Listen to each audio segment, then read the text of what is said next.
бизге сыйлык жаштар саясаты боюнча ыйгарылды. Мен да азыр айтып өткөндөр кошулмакмын. Негизи мен үчүн бул мындай чоң жоопкерчилик болду. Стимул дейли.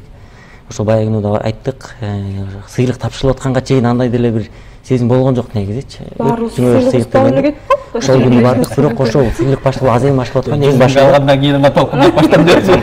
Жок, деле көп толкунбаган жокпуз. Эң биринчиси ошол Чыңгыз Айтматовдун сөзү болду. Ошо отурганда. Мен ошого чейин эчткен болсом, башында ошо башталарда Чыңгыз Айтматовдун Салкар атабыздын сөзү чыкты. Эң бир ар бир нерсенин жеткен чеги, шедеври бул инсан өзү да. Бул личность. Ошо. То есть, мына чыгарма деп атпайсызбы? Мына Бердибектин чыгармасына бул чыгарма эмес күчтүү. Күчтүү бул өзү Бердибек.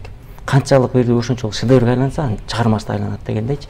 Анан ошондуктан бизге жаштар саясаты боюнча биз өтө аябай толкундандык. Анан ойлодук, бул чоң жоопкерчилик илинде стимул болду. Дагы чуркаганда, дагы иштегенге. Бирок ушуга чейин дагы мындан кийин дагы сыйлык үчүн, бирөө макташ үчүн иштебейсиз. Айтып атпайсызбы, кылган ишибиздин баардыгы баары кайтып келет өзүбүзгө. Өзүбүзгө кайтып келет. Бирөө үчүн жасасак дагы ошол баардыгы ошо Кыргызстан ичинде калат.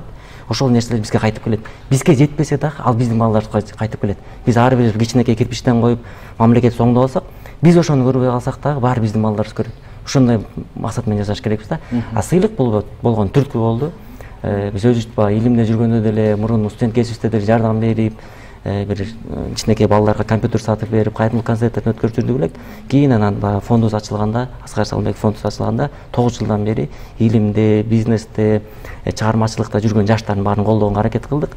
100 миңден ашык жаштар менен мындай тыгыз кызматташтык. Анан бир дагы жолу реклама кылган жокпуз. Телевидение берип тигиндей булдай кылган жокпуз. Анткени жасаган ишибиз жанагындай эле максат менен болгон. Ошо бирок бул бизге өтө мындай чоң жаңылык болду. Түрткү болду.